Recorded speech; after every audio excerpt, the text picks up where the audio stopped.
Emilia Hart is a British-Australian novelist. Born in Sydney and educated at Barker College, she studied law and English at the University of New South Wales and became a lawyer. Her debut novel, Wayward, won 2 Goodreads Choice Awards in 2023 for Best Debut Novel and Best Historical Fiction. And her second novel, Sirens, has been selected as the GMA, the Good Morning America, book club pick for April and the top pick by Library Reads for April of 2025. Welcome to the first 50 pages, Emilia. Hello, thank you so much for having me. So there's a lot of buzz around your latest book, Sirens, and we can't wait to talk with you about it. But first, we'd love to learn a little bit more about you. Anything you'd like to share with our listeners that they can't get from your official bio? Okay, I'll throw out something random, which is that in the process of trying to write this novel, I actually learned to sail a yacht. Oh. You know, it is interesting because there is, kind of a lot of that in the story. Yeah, well, we'll get to that. But no, that's super cool. Yeah. We also read on your bio that you have a fear of birds. I can also totally understand that. Yes, when I was a teenager, I got attacked by a magpie. Oh my gosh. And I don't know if you have magpies in North America, actually, but when I say magpie, I don't mean the European magpie, which is like quite a pretty bird. Australian magpies are extremely large and vicious. Well, you do seem to have a lot of the world's most vicious, like Yeah, snakes, we have a lot of spiders, like that. all of that. So Yeah. I would expect nothing less that the birds would be a little vicious too. So, okay, we'll get back to a little bit more of, you being an author and your work and stuff like that. Would you mind sharing a bit on your path to becoming a published author? Yeah, of course. So ever since I was a very small child, I have always read and written stories. I think reading was sort of my first love. Um, and it was kind of magical to discover I could also make stories up. So I did have this ambition of becoming an author one day, but I felt that I needed to do something more practical first because I was worried about how to pay the bills. Um, so yeah, that's why I became a lawyer. But even while working as a lawyer, I was always reading a lot, and I think it was when I became like very ill in my 20s. So I had a stroke, which was very unexpected, and I that kind of prompted me to begin writing again as a way of processing what had happened. And then it was in 2020, after having for the last previous few years written lots of short stories and terrible poetry, that I had the idea for Wayward. And so I wrote that during the pandemic while also working remotely as a lawyer. And I applied for a course called the Curtis Brown Creative Online Novel Writing course, which I would absolutely recommend to any aspiring authors. And it was through that I met my amazing agent, who works for Curtis Brown. And then, then the rest is history. That's how I got my book deal.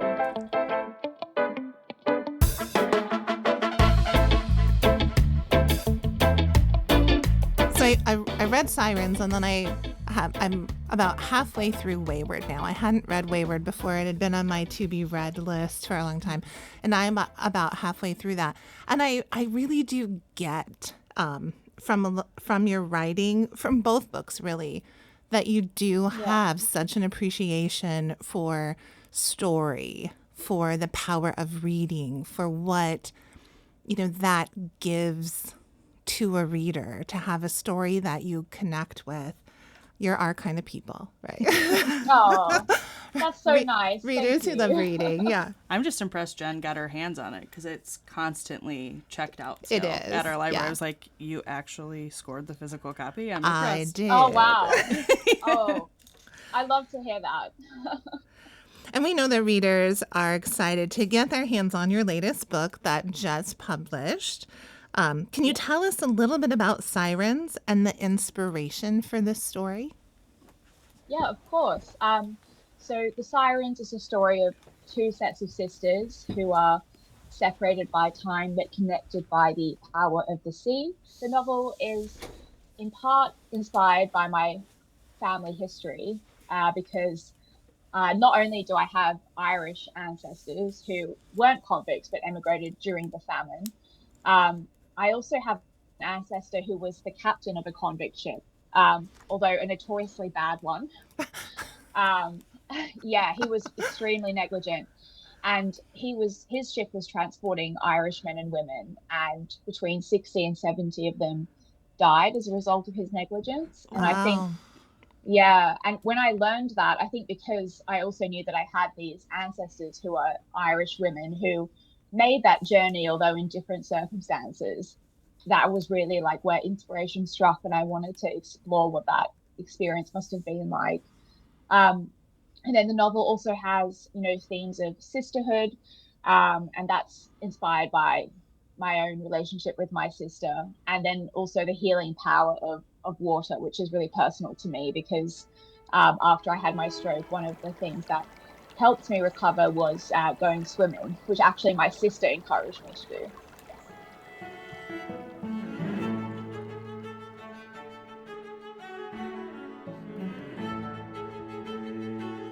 I loved the atmospheric and lyrical style of the story. And it's not marketed as a gothic story, but I Yeah. do really get this gothic kind of vibe from the book, from the atmosphere and setting, like the psychological and emotional conflict of the characters, the otherworldly aspects influencing the characters, and just in the way the tension build in the story as the characters explore, dangerous secrets and uncover hidden truths. I flew through the last 100 pages of this book like so quickly. Same. Oh, And, I it's love to hear that. it's one of those things like I have to be like, slow down, slow Yeah. down. Enjoy Like, the story, Take it slow in. down. Take it in. You're okay. So let's talk for a minute about the setting, Cliff House in Comer Bay, because the house was a character in the book, right? And I really felt like I was walking through the rooms in the house the way that you wrote it. And in the prologue, you mentioned that Comer Bay is a fictional place, but inspired by your treasured memories of staying with family in Bateman's Bay on the south coast of New South Wales. So what is your writing process like in crafting the setting for your stories? Because the setting in Wayward, too, was, also really, still in places atmospheric. And, there's, the house there and everything. So. Oh, thank you so much for saying that. I mean, I really love playing with setting, and I think, lots of my favorite novels, and I think particularly it's a feature of Gothic novels. The kind of house is such a huge part of the story, so I really enjoy reading that, and so it was fun for me to kind of create that. But what's funny is that in Wayward, I actually took a real place, which was my grandparents' house in a different part of New South Wales, and I put it in England. Oh.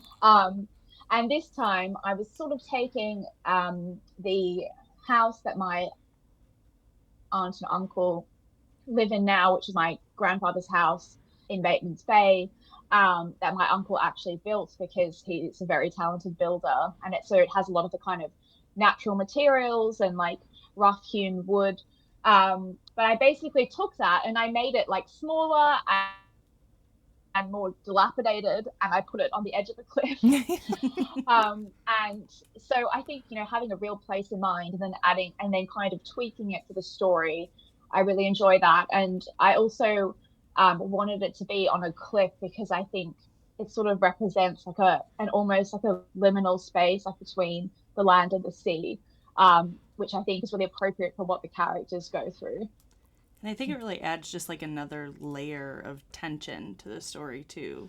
Knowing that it's a house that's on a cliff. I'm like, okay. You might fall off the cliff. Yeah, exactly. Like, I don't have a fear of heights or anything. Yeah, it's fine. Can you tell that I'm scared of heights? Yeah, I'm scared of heights, and I think that definitely came out in the story.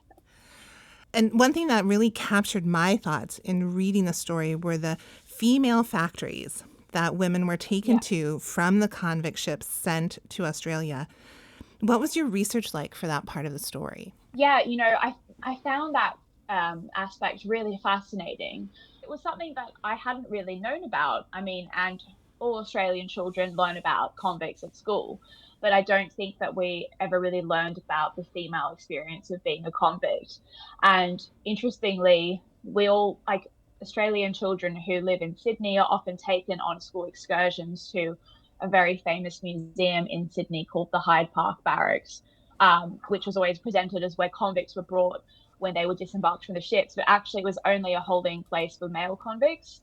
So I think we never really learned about that female aspect. But basically, the female factory is sort of a term for like a holding center for female convicts. And the reason that they were called female factories is that the women who were held there were engaged in manual labor, and the type of labor that you would do would depend upon basically what class they put you into. So, and these were determined according to your behavior.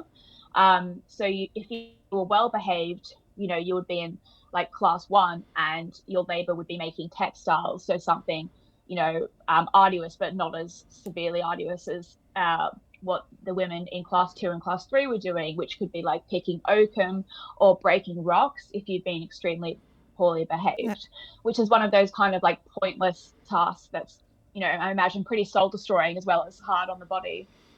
And basically, while living in these places, the women would be subject to kind of like being presented to local settlers who would come in search of having a servant be assigned for them, because convicts were basically like indentured servants for a set period of time, 7 years, 14 years, or life, although that was rare.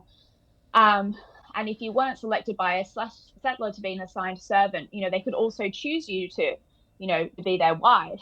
And I think that part of the story really struck me as well. And then something else that's interesting is that any children over the age of 3 who the convict women had traveled with, or perhaps, born along the voyage, they would be only kept with their mothers until they were, so they would only be kept with their mothers until they were 3 years old, and then they'd be put in an orphanage. And I think, I found that really shocking as well. I just kind of wanted to explore what it would have been like to have known that something like that was waiting for you at the end of the voyage.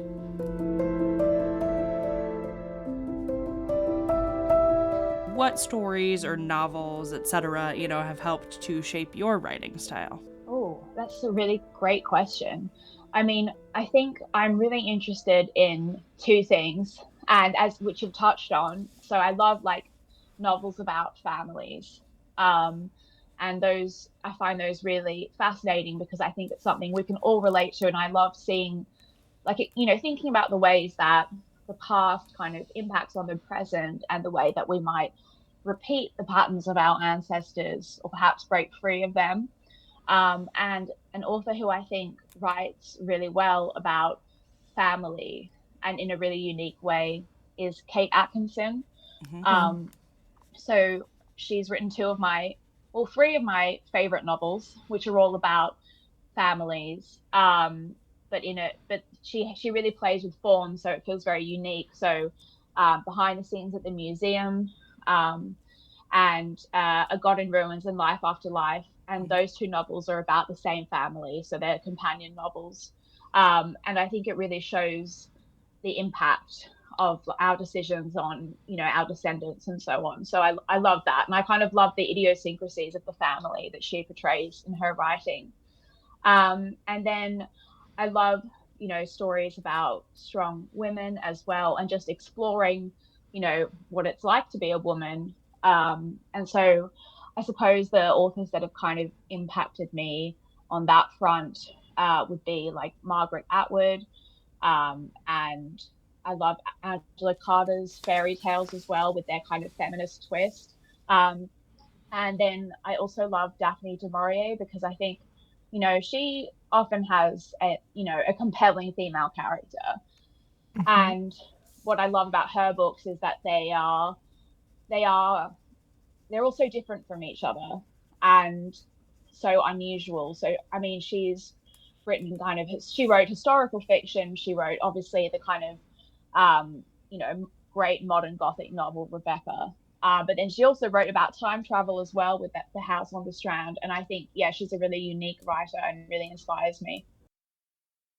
So in what ways do your personal experiences with, misogyny or quote unquote men behaving badly influence the stories that you're writing? Yeah, well, I mean, I think, I try not to talk in too much detail about my own life, but I think, we're all women in the world, and whether or not we've experienced things like sexual harassment or assault or coercive control or discrimination, we see it playing out perhaps in the lives of people we love, or perhaps, that sort of oppression is directed at us, by government. And I think I sort of write from a place of real anger and frustration. And I was thinking a lot about domestic violence in particular when I was writing Wayward, because of being in lockdown. And, I think people didn't really consider how lockdown policies, although I think they were needed, impacted upon women in abusive relationships, and how, like, for those women, the home was actually a really dangerous place. Mm-hmm. And we're all being told to stay home for our safety, but yeah, I mean, for some women that's like the worst place that you could be. And so that kind of spurred me to explore that and to write about that. And then I think with the Sirens, as I learned more about the experience of female convicts, and the way that they were sexualized and objectified and labeled whores and things like that, I felt there was this kind of parallel, a sad parallel with the experiences of modern women and girls in Australia. And I guess I was making comparisons with how, social media and the internet have kind of taken this very old story of misogyny and given it like a new avenue, if that makes sense. Right. I do think that you did that in such a great way in both your stories. And I don't want to give any spoilers away, but I especially love, how your character asks herself, she has a view of her own experience, and then she starts thinking about it differently. Something. Yeah. It was such a powerful moment in that story for me. I was like, what, yeah, it was good. And it really can, one, help you like identify something in your own experience, or have some empathy and compassion for others who were in that experience. It was just really great. So thank you. Thank you for saying that. I mean, I think, in both novels, I kind of wanted to explore how women and girls are like socially conditioned. And I think that is just to be nice. And I think that is just responsible for so many ills. And I think it's a huge problem. And it's something that I notice about myself, like the urge to kind of be nice and not create a fuss, and to kind of also give people chances and make excuses, I think is really a really dangerous thing that we do to girls when we are raising them. And I think it's something that really needs to change.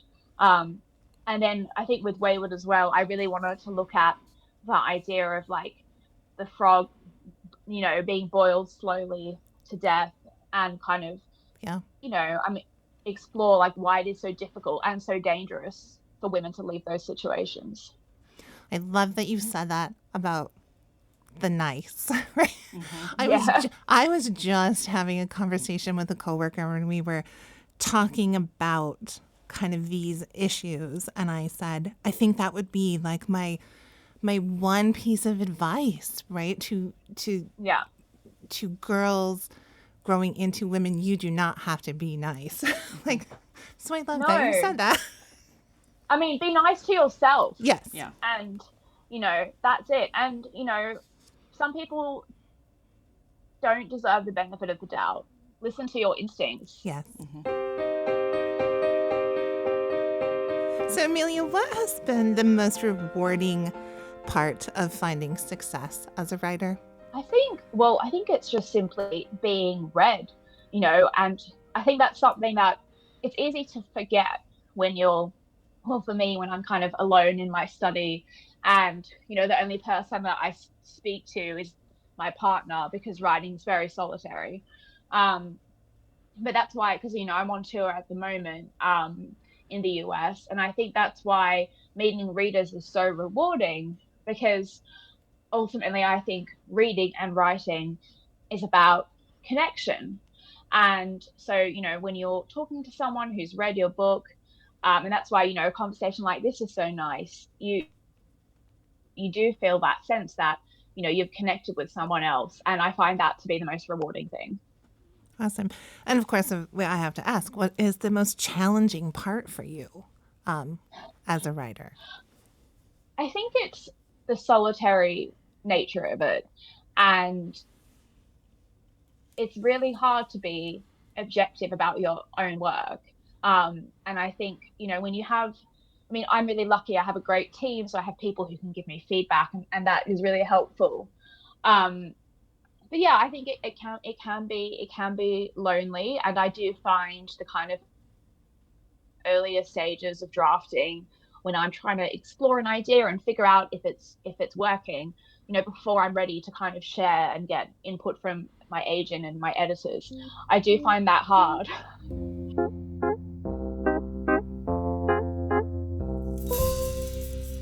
Are there any other books that hold a special place in your memory? Okay, I'll say two that I think have really influenced me, and particularly with exploring ideas about like the Gothic, because Jen, I loved that you said that.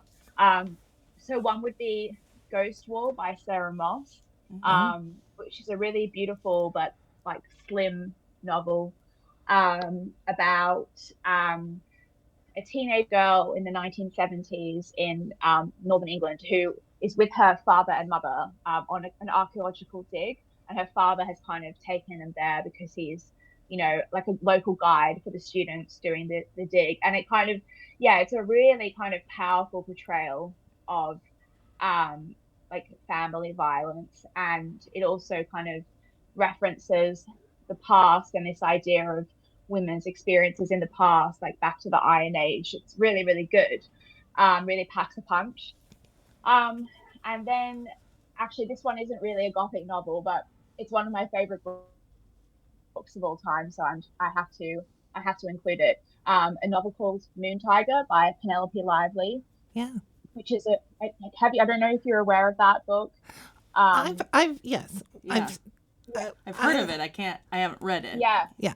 But oh, it's so good. It basically, I think what I love about it is it explores how memory is such a huge part of the way we think, and how that like influences our experience of time, if that makes sense. Yeah.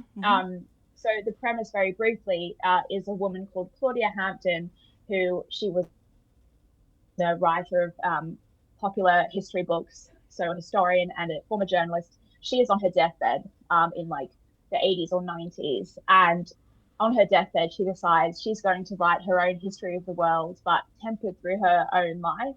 Yeah. And the heart of the novel is an experience that she had during the Second World War, and the narrative is kind of written in a spiral. And that's why the book is called Moon Tiger, because a moon tiger was a mosquito coil used in Egypt, and it kind of is a central aspect of this key memory that she has. It's really good. Yeah. No, it sounds very, Yeah. I don't know. Kind of moving it up my mental TBR list here. That is the reader's dilemma, right? So many books, so little time. I know, But it's so little life. Yeah. And we do have to ask, is there anything that you've especially loved recently that you can that you tell your friends to read or tell anybody in your family to read? Yes. So I really loved North Woods by Daniel Mason. Mm-hmm. I have been telling everyone to read that book. I think it's really beautiful and original, the way that it plays with history and human experience through time, and also history of landscape, if that makes sense. Yeah. And then also I loved The Bee Sting by Paul Murray. That's a great book about families. And at the moment, I'm reading Once There Were Wolves by Charlotte McConaughey, and I'm really, really enjoying that. I think it's so original, and I think it kind of, I think she writes about a lot of the themes that interest me in my writing, but in a more like literary and elegant way. Thank you for a great conversation, Emilia. We know that readers are going to enjoy reading Thank Sirens. Yeah, thank you. And we know we've got more amazing novels to look forward to from you in the future.